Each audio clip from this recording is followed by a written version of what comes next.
I need to know everything, who and the what and the where, I need everything. Trust me, I hear what you're saying, but act like it's new what you're telling me. I'm curious, George, I hop in the Porsche, 5 and a horse, I'm ready for war, I'm coming for throats, to turn to a ghost, I need to know everything. Hello and welcome to the Counter-Narrative Show. Today's topic is white supremacy in nonprofit environments. We are joined by Dayvon Love. Dayvon Love is the Director of Public Policy at Leaders of a Beautiful Struggle. More context on Dayvon. Dayvon has been sharpening his oratory style and political thinking for more than a decade as a coach and competitor in policy debate through his high school and college years. And that's just basically your start, like your very, very much like early start. Can you tell us a bit about some of the work that you have been doing since that time and how that has played a role in some of your public policy efforts? Yeah, so, I've done a variety of things. I've worked at a few community centers over my time. And you mentioned that I coached debate. I was a high school teacher. Done constituent services, working at City Hall. In terms of Leaders of a Beautiful Struggle, that work has been really centered around political advocacy. So really just taking the skills that myself and my colleagues learned in the activity of policy debate and using them to advance the interests of Black people in the realm of public policy. So that's kind of like in a nutshell. Right. So along the lines of our topic today, is we'll be talking about white supremacy in nonprofit environments. Before we get deep into that topic, can you just provide some context and just really explain exactly what is meant when we use this term white supremacy? How is that different from racism? And why is it important specifically to identify white supremacy as opposed to racism? Yeah, I think that using the terminology white supremacy is important because it helps contextualize our particular moment in history and it helps us understand more accurately the way in which society is materially configured. So what I mean by that is, racism by itself could be characterized as just, a group of people that hate another group of people, or a group of people that may engage in some, negative activity towards another. But white supremacy is historically contextual because we're talking about a process that's at least been 500 years of a project of European colonialization of the world, European domination of the world in all aspects of civil society. So, the place that it's easiest to demonstrate is kind of the political economy of our contemporary society. Most of the wealth is in the hands of white folks. Black folks have, least access to capital and resources. You think about the societies that have the most power in terms of foreign policy. These are European nations, Western nations, and those proximate to them. But then there's also white supremacy in terms of the culture of the society we live in. And in fact, the very basis of Western society was premised on the very anti-African notions, or undermining the humanity of African people culturally. In fact, Frantz Fanon in Wretched of the Earth, I think, said it best, where he talks about the Jewish Holocaust to say that was a physical Holocaust, but against African people, we've experienced a physical and metaphysical Holocaust, right? There was literally an attempt to wipe African people off of the face of the planet in terms of us having an indigenous set of cultural resources, civilization, and the like. So that's why white supremacy is so important for us to use it as a frame, because it helps us to accurately understand all the different dynamics and facets of our contemporary society. Mm-hmm. What would you say are the three significant dynamics in mainstream nonprofit sector that perpetuates white supremacy? So though, and just a little context for that, because I think a part of, and the three things I'm going to outline, a lot of times when people talk about white supremacy, people oftentimes don't connect nonprofits or NGOs, right? Nonprofits are supposed to be the entities that help people who are oppressed. And a lot of people who work within the nonprofit system have a conception of themselves as being helpers. So these three aspects of how white supremacy manifests itself in the sector are important because these are often the things that people aren't obvious to people. So the first is the way in which Black folk, the society that we live in, there's an inherent pathologizing of Black people, right? So what that means is that many of the narratives that are rendered in mainstream and popular culture and professional settings are of Black people as broken, as oppressed, as primarily a suffering people. And when any people are rendered primarily in the context of their suffering, then any solution that you develop is a solution that requires that group's dependence on another group that is inherently less pathological. And that's, you know, we'll talk more about it, but that's every aspect of our society is one from which the normalization of the inherent pathology of Black people, that exists all throughout nonprofits. There are many nonprofits where the basis of their work is that there's these helpless Negroes that need us to go save them because of their inherent pathology in a very benevolent way. So that's the first. The second is the marginalization of bodies of work, independent bodies of work produced by peoples of African descent and other peoples of color. So what I mean by that is a person that goes to school for education, right? They want to be an educator. The methods that they're taught in terms of how to teach are grounded in a body of literature rooted in, you know, white folks' institutions and culture. And so what happens is there are bodies of work that people of African descent have produced in terms of educating our community that are often marginalized, right? One of the best examples that I typically use, you know, for folks who are in Baltimore, you'd be familiar with Coppin State on the west side. Coppin is named after Fannie Jackson Coppin. Right. Fannie Jackson Coppin, from about 1865 or so, up until I believe about 1903, was the director of the Institute for Colored Youth. And she wrote a book that actually talked about her approach to education. And so we don't study, you know, institutionally, we don't study our folks that give us methodology on how to teach. We use other people's methodology and then fit ourselves in other people's methods, right? And there are ways in which the methods that come out of our bodies of work that actually end up being more effective at accomplishing the goals than many of the mainstream. What white supremacy does is that it makes the notion that Black people would have come up with something white people wouldn't have as kind of this crazy idea, when in fact there's all kinds of stuff that in our bodies of work would actually help to address many problems, even beyond Black people's problems, but that because of the marginalization of those bodies of work, you know, nonprofits operate from white methodologies of human service. And then the last way that white supremacy, or the third way that white supremacy is perpetuated in the nonprofit sector, is the leadership of those institutions often don't reflect the communities that they serve. Right. And so, this isn't just like, you know, there's a question of like the executive directors, but they're also looking at like the board of directors, right? Who funds them. And so those, and particularly thought leadership, which is, I think, something that is undervalued in the general conversation about the nonprofit sector, that there are, in addition to the institutional leaders, there are thought leaders who are able to make determinations as to who and what practices and approaches and institutions are legitimate. And again, those folks usually are not reflective of the communities themselves that they're serving. I feel like in all three of those, and it was so hard for me like not to stop you at points because they just pulled up other questions.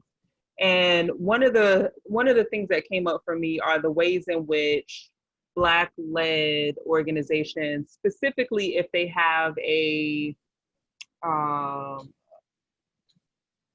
philosophy of Black liberation and Black self-sufficiency, are not supported. Like, I feel like that connects to that whole aspect of pathology. Like, if I do that, then if I give support to an entity like that, then who am I? And I feel like that kind of speaks to a bit of that paternalism. Can you talk a bit about that paternalistic relationship? So one of the things that I say in the publication we put out last year, When Baltimore Awakes, I talk about the what I describe as the missionary zeal that fuels much of the work in the human social service sector and the nonprofit sector more broadly. And when you think about the history of missionaries in Africa, for instance, they saw themselves as being zealous in their helping to lift up Black people out of their kind of inherent misery and backwardness. And so that pathologizing is something that is so central to, I think, how folks have been taught to engage and interact with the world. That pathologizing, particularly as it relates to getting support. So what tends to happen is that to the extent that a group of people is able to express its level of being oppressed, is the extent to which in the nonprofit sector, it gets reacted to with resources and funding and support, because in many ways it affirms the notion of white supremacy, right? It affirms the necessity of the outside, missionary for the, benefit of those that are quote unquote less civilized, right? So that's the fun. That's why, and I mean, even if you look on like those commercials you might see, for 10 cents a day, a child and so, it's that same dynamic where in the name of helping, you're investing in other outside institutions, ability or lack thereof to impact or improve the quality of life of the people that are being spoken for. And so that pathology,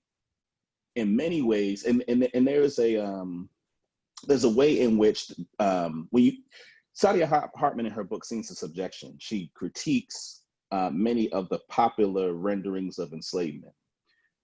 And what she argues is that, and I'm paraphrasing, that white society interacts with Black suffering the way that most people consume horror movies, right?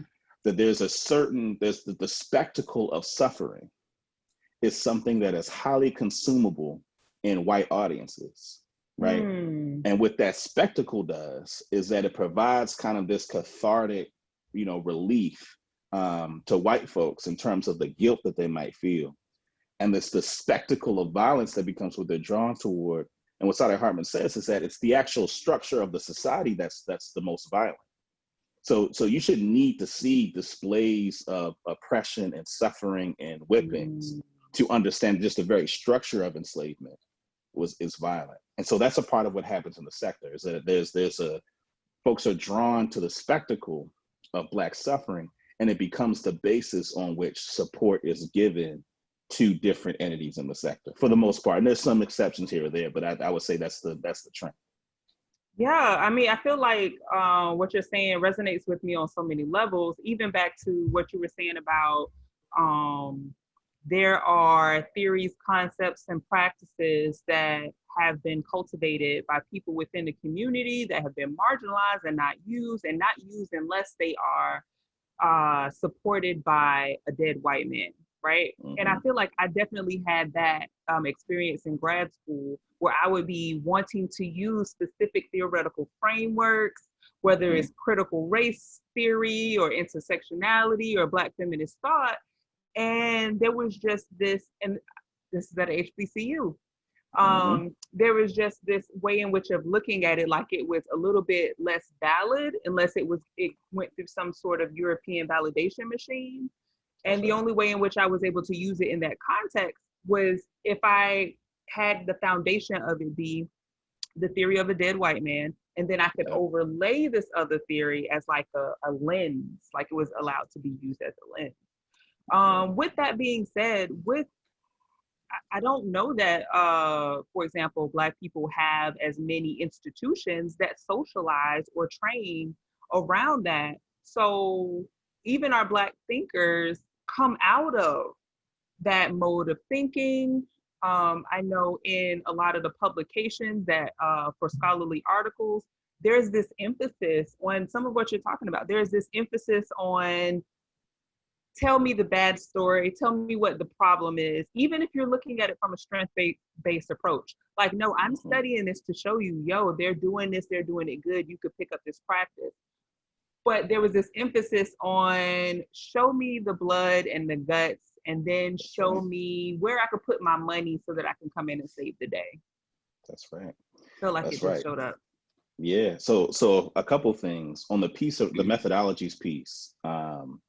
That's so important. Like what you just laid out about like in grad school having to have some white intellectual foundation, and then you can overlay Black folks with it. Because when you think about bodies of intellectual work, white folks get described as having systems of ideas, right? So you can be a Marxist, right? Karl Marx is a body of knowledge, or Jeffersonian republicanism, right? And it's a body of knowledge. John Dewey's pragmatism, right? And that's a body of knowledge, right? But with Black people, people talk about what we do as if we also don't have systems of ideas. So we should be talking, for instance, about Ida Wells from the perspective of being a system of ideas, right? And an approach to how we look at, political mobilization and advocacy and journalism. Like there are whole systems of ideas. And she wrote enough that there's enough literature that could be the basis for a scholarly approach using Ida Wells as a lens of analysis, right? We shouldn't have to use, C. Wright Mills or Emil Durkheim or these other like fundamental theorists to then read on to Ida Wells. The practical application or the material impact of that is when you think about then the services that are rendered to folks in our community. What tends to happen is that the services end up not being very effective. And so when you were talking about getting like people are looking for the problems in terms of doing like research or programs. See, the thing that doesn't happen, there are two things that don't really get funded. One is studying white people and their pathologies, right? And what also doesn't get funded is learning from Black people the things that worked, right? And so as a result, what ends up happening is that then we end up essentially the material impact of the piece around methodologies is that then the people who are elevated to the spokespeople and thought leaders are people who have demonstrated an ineptitude at solving our problems. So it isn't just like a moral ethical problem of we shouldn't just have our stuff, we shouldn't be read onto by white beards. It's also a real material impact in that we keep reproducing ineffective approaches to addressing these problems.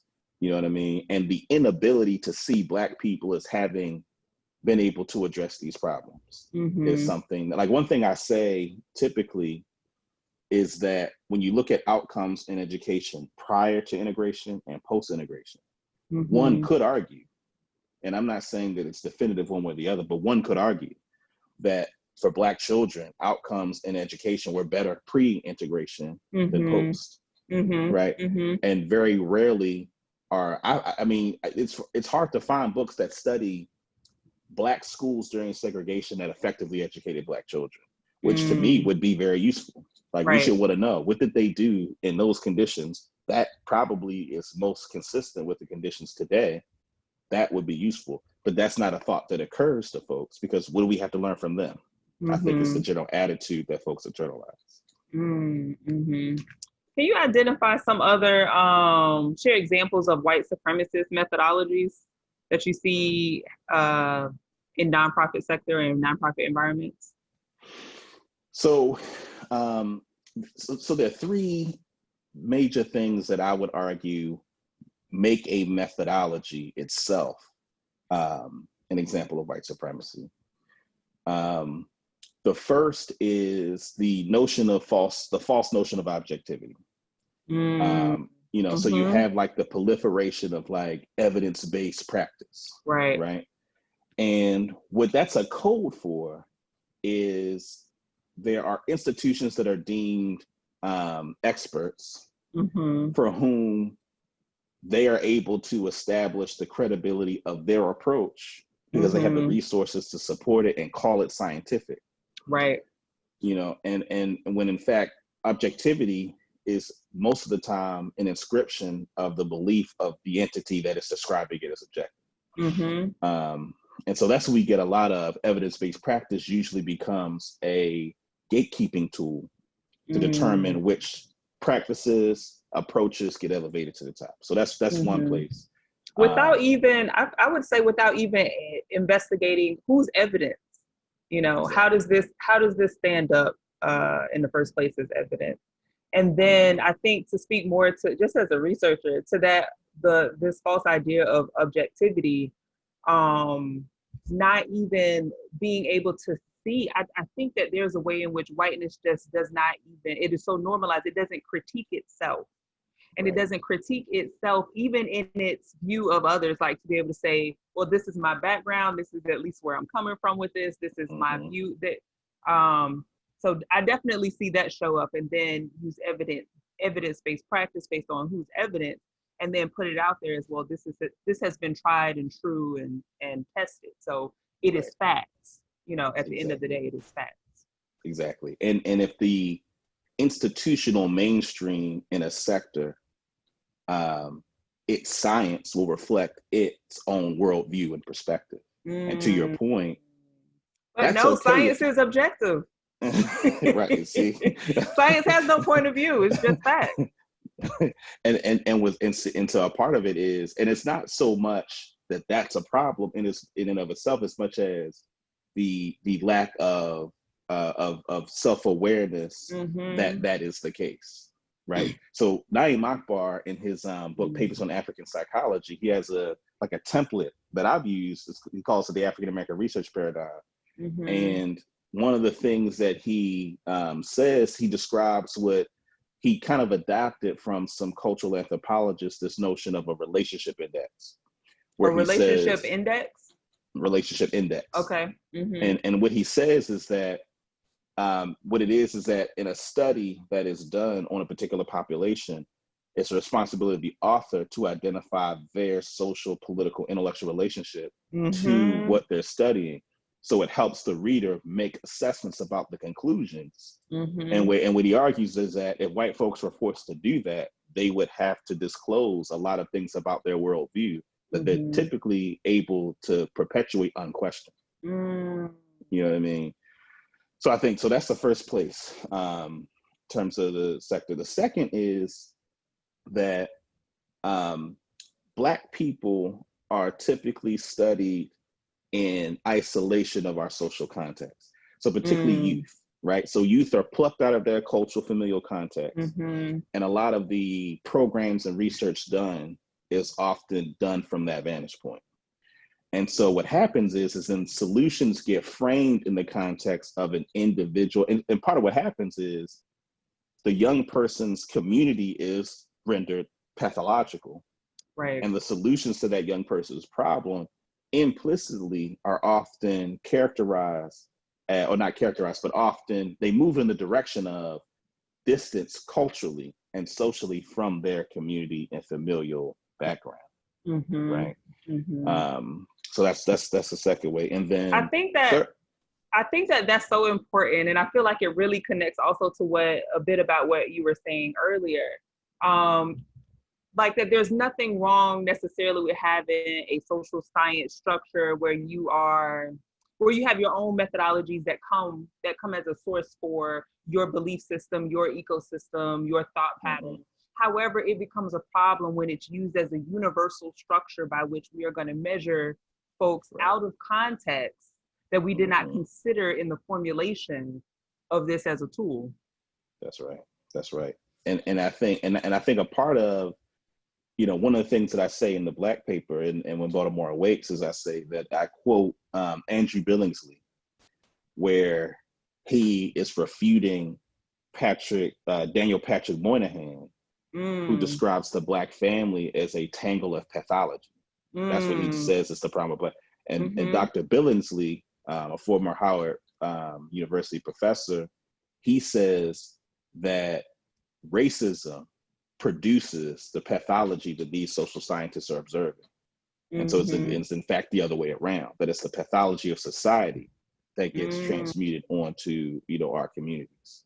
But when you only look at Black, like you, for instance, as individual people, the frame then becomes, how do we take them out of their pathology?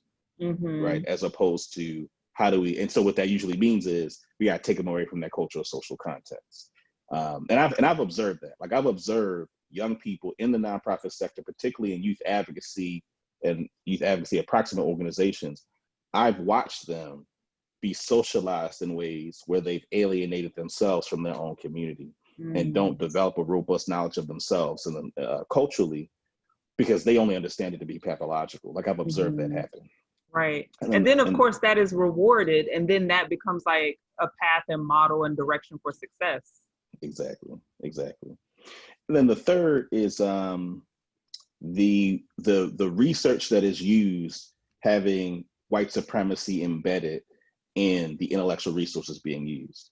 So for instance, if you're thinking about like again, teacher trainings, if the materials that teachers are using to be trained on how to teach young people, if or anybody, if most of the material they have characterize Black people as having not done anything significant in terms of contributions to civilization, and that whole pathologizer piece, if that is the basis of the literature that's being used, then it's impossible then to not transmit that onto the very practice that you're engaged in. You know, and if you think about it, like there are very few contexts where that would be acceptable, where you could consume a bunch of negative things about a people, but then also simultaneously be qualified to teach them. Right. You know, with no track record of success, and continually be funded with no track record of success. Right. I mean, white folks are pretty stunningly mediocre in this field. Oh, absolutely. You know? And it's one of the things that I find it useful to say, because white people in those spaces aren't used to being told that. And I think that's a part of what holds it together, is they're able to assert themselves as experts. And I think the kind of intellectual warfare of saying you actually aren't good at what you do, right? They project that onto us, right? In ways that are political. It's important for us to say, actually, you folks have been really bad at this for the past 60 years. Right. I think there's also this this need to hold on to, I think in the nonprofit sector of like, but I do good. I think there's this belief that all nonprofits are inherently good. Right. And I think that there's also pushback even from people within the community to just like not even question it, because they are giving us this, whatever this symbolic thing is, or whatever this thing is that may not be symbolic, but it is not a real solution. It is like, it is sustenance to me in this moment, but it is not something that if this nonprofit went away, that I would be able to sustain myself. So I feel like there's this system of reinforcing this concept of the dependence, right? So you have, of course, the nonprofit. They're like, I do good. I am a good person. I am helping the poor, weak, and trodden. And to question that, I think, automatically activates some defensiveness, because how dare you question my inherent goodness? And I don't think there's a real investigation of whether or not they are successful, because I think also the success measures are different. How many plates of food did I give out? Right. How many book bags did I think it's in this I think it's measured in a way of dependency. How would you measure, I would say, the success of a nonprofit organization? How would you say of like, okay, this organization is successful? I mean, I would say the extent to which the community being served has the ability, is cultivating the ability to meet its own needs, should be the basis of whatever more specific metric in whatever area is developed. And oftentimes and the examples you give are often the metrics that are used. One of the things that I think is important, particularly in this piece around dependency, is that, and particularly, and this isn't quite off topic, but I just want to use this as an example. Sure. In the world of like the emerging world of like what people say are community organizers, right? Or advocates, right? Or active. What happens is that oftentimes it is the organizers or activists who benefit more from particular programs than the people that are being served. And so oftentimes there's not an assessment of, well, what is to your point, what is the impact that this particular person or entity has on the community in real ways? Right. Because to this point of, if I would just want to do good, then that should be enough. And so, I think it's always useful when we talk about like the Western Hemisphere and really the globe. It's important to understand it in the context of the political economy of a plantation. And I find it useful because the example that you gave of like, we're giving out plates of food, to me is very similar to what it means on a plantation when a slave master feeds the enslaved Africans, right? That's a good thing to feed them, right? But it justifies the overall structure. And a lot of times what happens is we find ourselves, the real debate or issue is short-term harm reduction versus long-term sustainable independence and autonomy. And that's difficult because there are moments when you do need some short-term sustenance. Right. The question that I often don't see asked in nonprofit sectors is, to what extent are these short-term issues negatively impacting the ability to facilitate long-term independence? So in the example of food, it's like, if you just give food away, right, then when the people who are giving the food stop giving it, you don't have it, right? An example in Dambisa Moyo, she wrote in her book Dead Aid. The example she gives is because she's critiquing the West charity to Africa. And the example she uses is malaria nets, where she says that in her country of Zambia, folks were manufacturing malaria nets, but then the West comes in and gives them away for free, which means it destroys the people who are making, exactly. Right. And so then what happens is when the West stops giving them, then they don't as opposed to building an ecosystem where the folks are manufacturing it for themselves. And so her argument is the giving of charity that actually undermines the development of an ecosystem that would allow them to be self-sufficient. And what happens is she is characterized as being evil because she says stop giving charity. It's actually having a negative impact on African people. And so I think this gets at what you were saying earlier. No, definitely. I'm going to go over to the chat. Thank you for watching. You've been watching The Counter Narrative Show. We are discussing white supremacy in nonprofit environments with Dayvon Love. Franca says, agree. This is why we need to revolutionize our teaching education system. Ty says, nonprofits just perpetuate the failure. Receiving money from programming is contingent on creating programs that reflect their ineffective solutions. Jamila says self-sufficiency. Another comment says measured in dependency so much. Yes, feels like they just want their savior complex constantly validated. Jamila says nonprofit create an illusion of addressing problems, yet at closer look will show that the target population rarely becomes self-sufficient. Then funding ends, nonprofit will find a way to ensure that their employees, even if they have to stop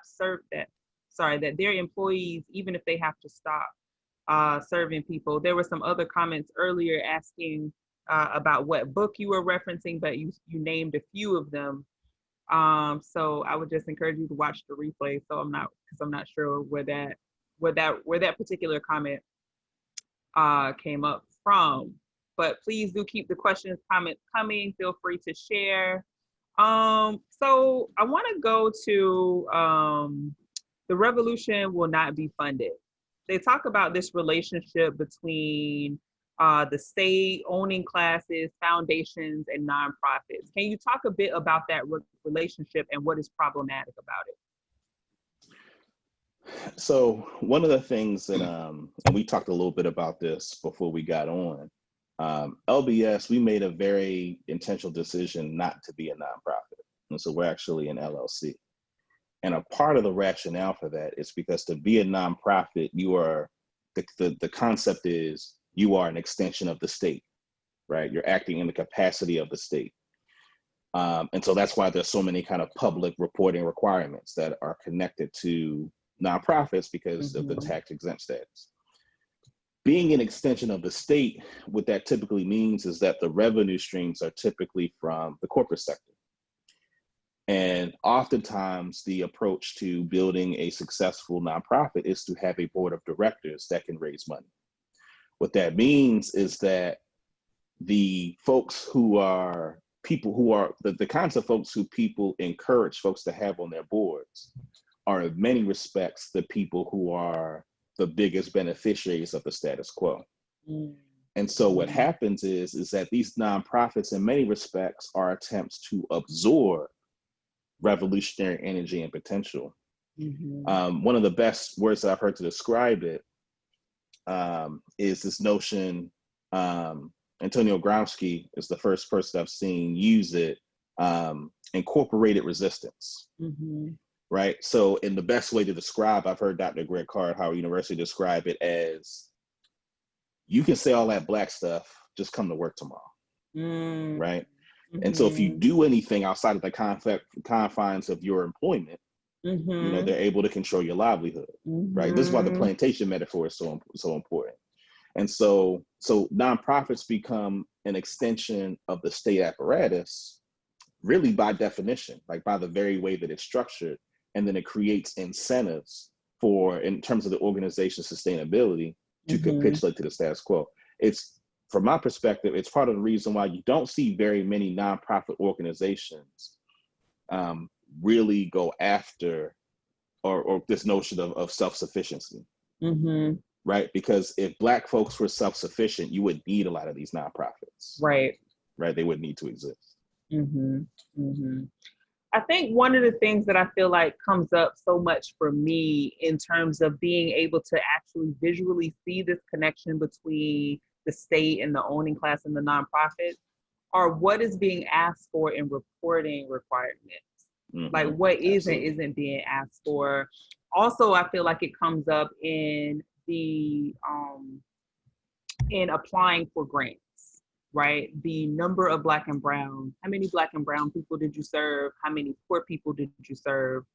And it's very stat-based, not outcome-based, not what is the outcome overall on that community, and also a lot of times not even a critique of what that actual community needs to be able to come in and say that this is, you know, this is needed there. Not an investigation or a conversation with folks in that community to be able to say also what is needed there. I want us to talk a little bit about the impact of, because you talked a bit about the boards and the organization and the impact or lack thereof, basically the role that the leadership plays in the direction that the organization takes. And I want to take us a bit down history lane, and I want us to pull up two examples, the NAACP and UNIA. I want us to talk about those two organizations.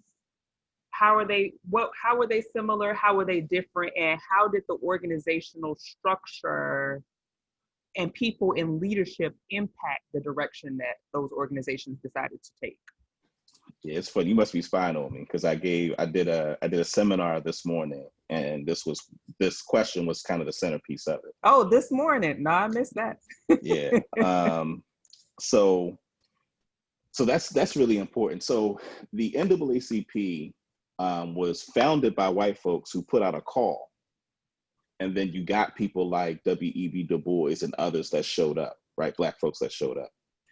And, you know, the point of the organization was being kind of an uplift organization to do kind of political agitation for the rights of Black people.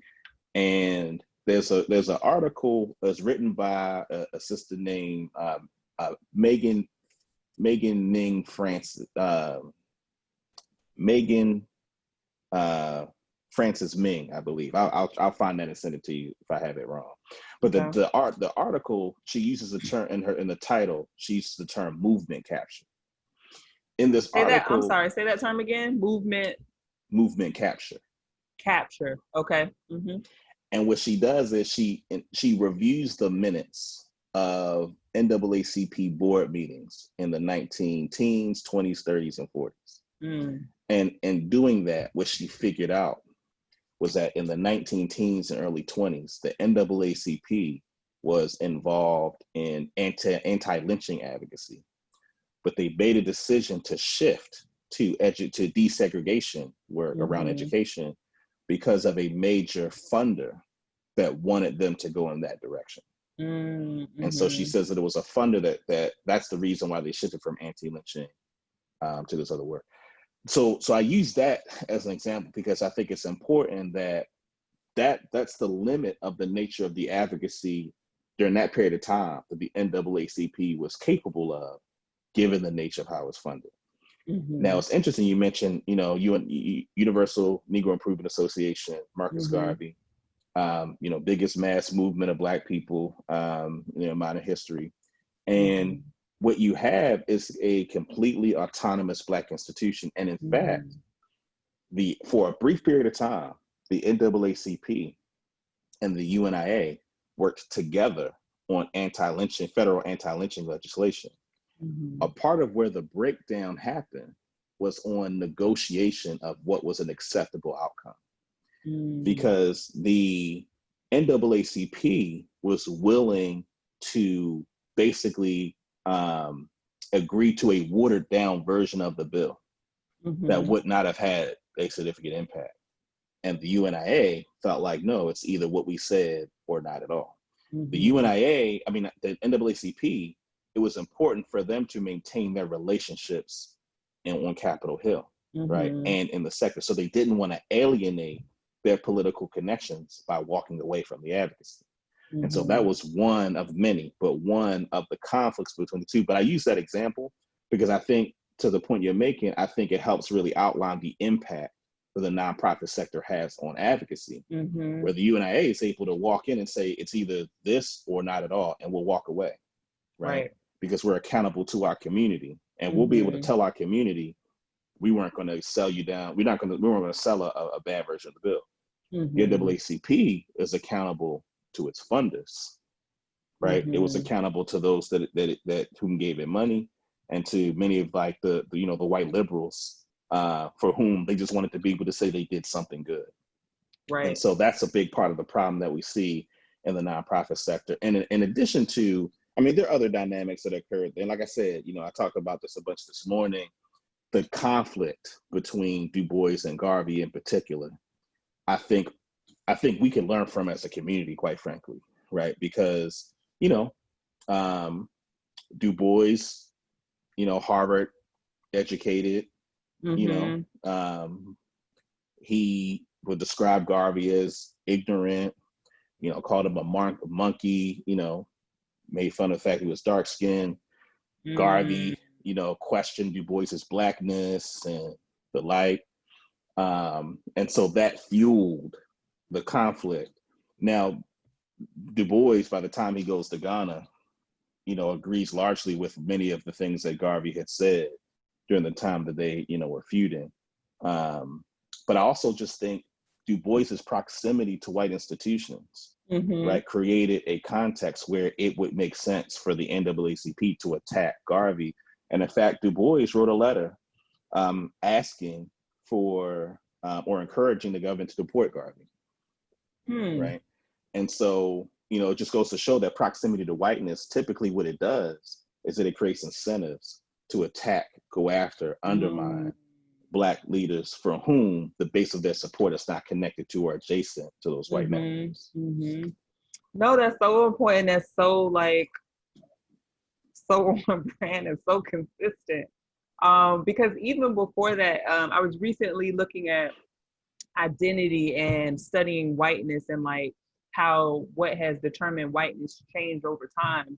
And I got to this area in my research where one of the key components, there was three top components of like how, for example, Italian or Irish or Slavic folks got to become white.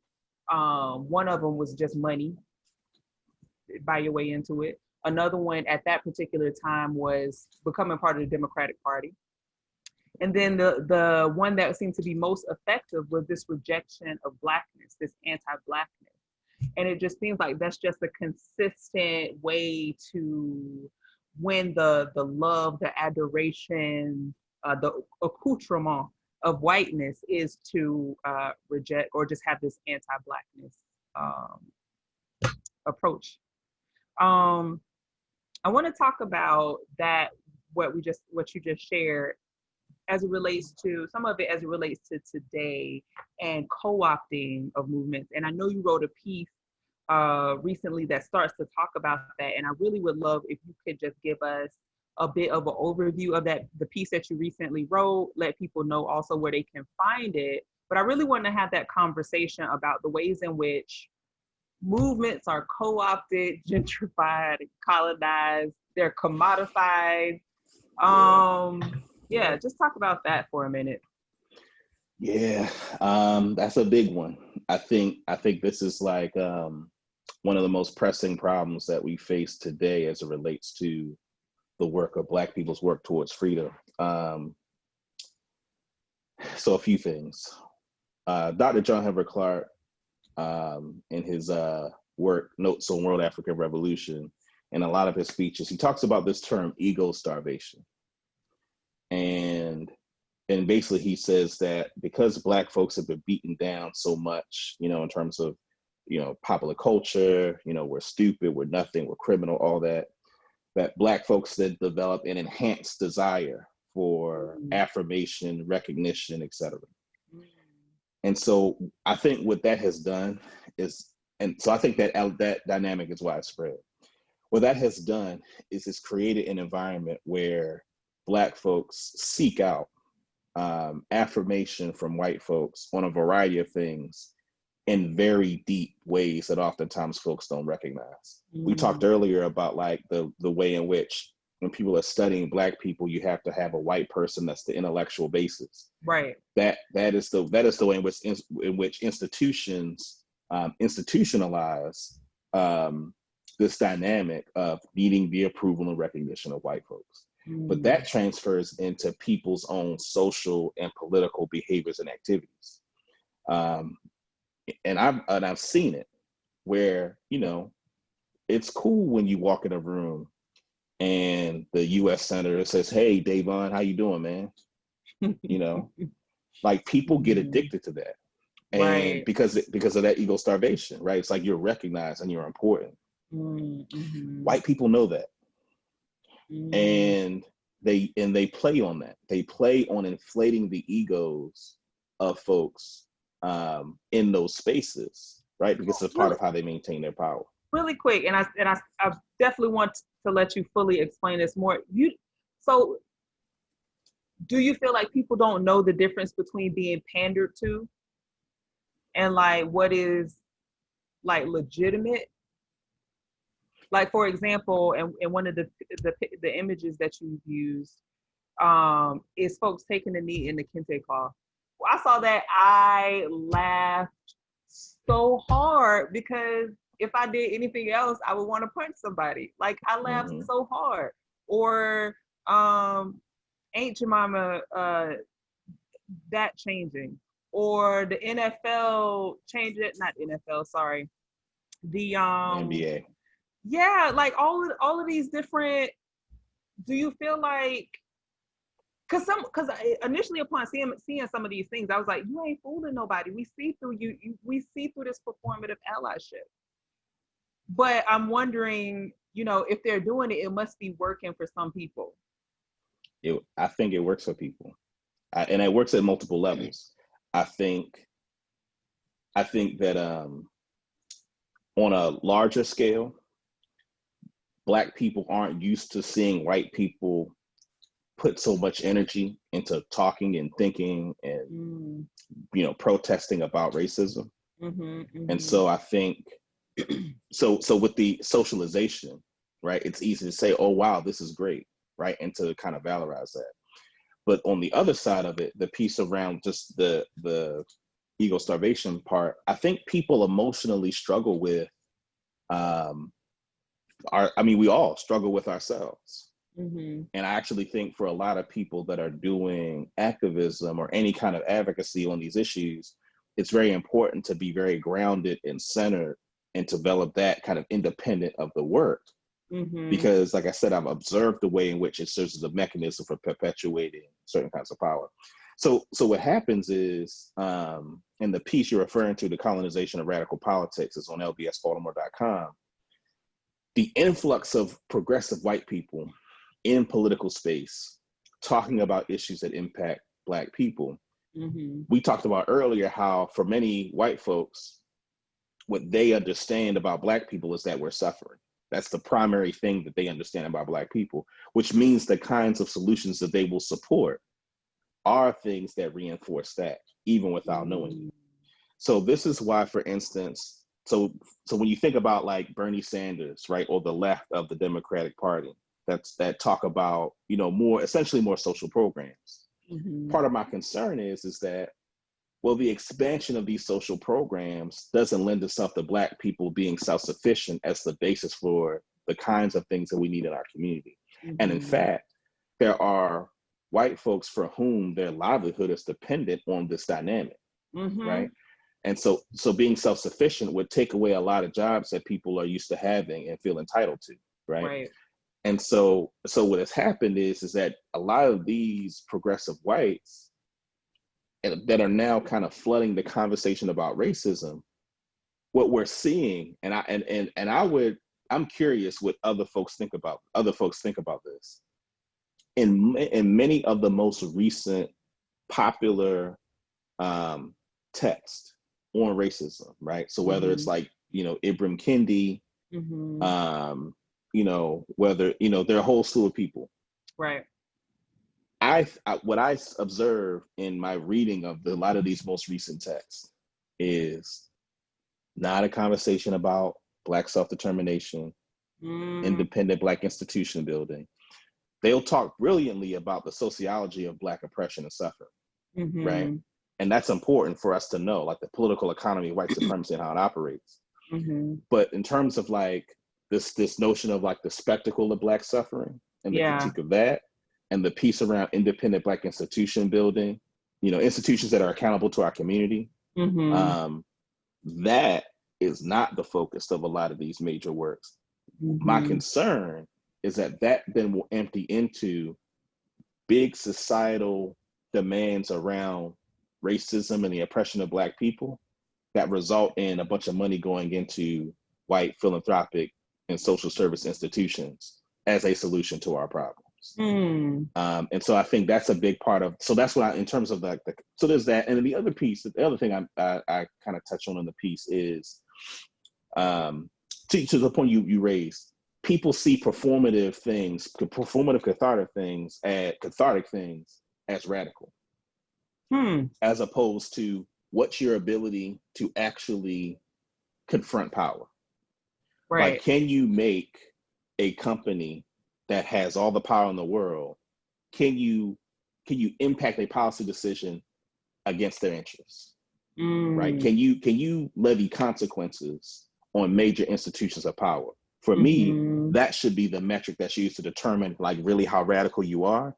But we're in a moment where the performance of rhetoric and protest, those become, and when that becomes the metric for radicalism, well, that's not threatening to white supremacy, and white liberals and progressives will support and fund and elevate that, which I think then does a disservice, because then we're not supporting the kinds of work that's about actually shifting power and resources into the hands of the masses of Black people that don't have it. That's definitely something to think about, especially that piece around what have recent writing really contribute towards institution building. And I think the other thing that you make me think about are the ways in which folks are going to workshops and that sort of thing. I host a few workshops, and they will cry in that space and even be able to identify racism outside of themselves. Right. Mm-hmm. But, or even white supremacy, but not attach themselves to it, not see ways in which they are complicit in this structure. And I find it really interesting, to say the least. Mm-hmm. And I think one of the things that you also said that would be I feel like a good thing for me to myself incorporate in those conversations are, what is the degree to which you are willing to, I guess, upset status quo, even for yourself. If you are, I feel like if I say in the moment that a white woman is feeling very, I don't know, guilty or sad for past racism or wrongdoings, and I really put it specifically, you have benefited from this. What benefits and advantages are you willing to give up to right this wrong? I feel like those tears would dry up really quickly. Mm-hmm. I feel like it would definitely, absolutely be a shift. We're going to go over to the chat. Thank you so much, everyone, for tuning in. You have been watching the Counter Narrative Show. Today, we are discussing white supremacy and nonprofit environments with Dayvon Love. I'm going to go to Roland. Says that is deep-rooted and need and may be unconscious in some people. Another person said, ask about Robin DiAngelo. All right, I'm going to ask. If you say so, Ernest, I'm going to do that, because me and him had a back and forth about her. Asia says, as my sister once said, everyone wants to feel important. The good news is everyone is important. And Jamila says, feeding ego starvation, precisely. People want/need to feel powerful and or important. Thank you, everyone, for your comments, and everyone for watching. I'm going to go ahead and listen to my elder and ask you the question about, I think he wants me to ask you a specific question, but you could give me your take on her generally, or I can ask you a specific question. Which would you prefer? So I've seen the commentary generally, just all the money she's making on doing seminars. So I'm probably, my opinion on this probably isn't very popular. There's all kinds of hustling happening on these issues, right? That's true. And I don't find her particularly useful. Mm-hmm. Like, there are lots of people who have said things that she's writing. She's just writing them in a moment where certain kinds of people are paying attention. Mm-hmm. Mm-hmm. I think it is our responsibility as a community to be clear about who are our real leaders and our allies. Her behavior, to me, demonstrates the behavior of a person hustling to make a bunch of money, which, I find to be problematic. But in terms of the energy to say, people should pay up, folks of color instead of her, it makes me wonder. I mean, if white folks want to pay a white person to talk to them about white people, go for it. I think a lot of the outcry about all the money that she's making, particularly from Black people, for me at least, has more to do with the fact that we're in need of resources. Right. If we had the resources we need, what she did wouldn't matter. That's so true. It's like, fine, you're making your money. So I see it. Like, I get the issue with it. And again, like I said, I don't find her, and I've never met her or know her, but I don't find her work. And I've used to work. In fact, I quote her in the Black Paper from 2006, because I used to read her stuff when I was in college. Reading white scholars to talk about whiteness, her, right, George Lipschitz, Tim Wise, Noel Ignatieff. So, I've read her stuff before, and, in terms of describing whiteness, there are lots of people who do that. I will say this. I would say a big part of her being able to get more business now has to do with the dynamic that I described earlier. This influx of white progressives that are now asserting themselves in conversations about racism and being the ones to curate which people we listen to. Because if those of us who have rigorously studied and practiced on these issues were the ones making the determinations of who was what, she wouldn't make the cut, I don't think. As a person who's read her stuff, right? She wouldn't make the cut. There are other people, even white people, like there are other people that we would pick. Right. But it's the corporate sector and the philanthropic sector that is making those decisions. So it's like, yeah, I get it. I get why she would be making all that money. It's a hustle, but it's a hustle a lot of people participate in. So true. Back to the chats. Alexander said, just keep doing what you're doing. Ty says, we're going to need a part 2, Rasheem and Dayvon. We sort of got a part 2. I think so. Yeah. So actually next week is grassroots community organizing. And then after that, on August 22nd, Dayvon will be joining us again as we discuss Black pathology and the nonprofit sector. It sounded like we talked about it a little bit today, and we did, but we'll take a deeper dive into Black pathology and the nonprofit sector. By that time, I will have also read your most recent article, and so I'll have quite a few questions from that. And if that is all for the questions, did you have any final thoughts? Not really. This was good. Thanks. You know, I'm glad that we get to do this. Me too. I absolutely appreciate it. So thank you so much for your time, Dayvon. Thank you to everyone listening. Again, you have been watching the Counter Narrative Show, and we have been discussing white supremacy and nonprofit environment. Feel free to share this out. It'll also be posted on YouTube soon. Thanks again for listening, and have a good night. I need to know everything, who and the what and the where, I need everything. Trust me, I hear what you're saying, but act like it's new what you're telling me. I'm curious, George, I hop in the Porsche, it's 5 and a horse, I'm ready for war, I'm coming for throats, to turn to a ghost, I need to know everything.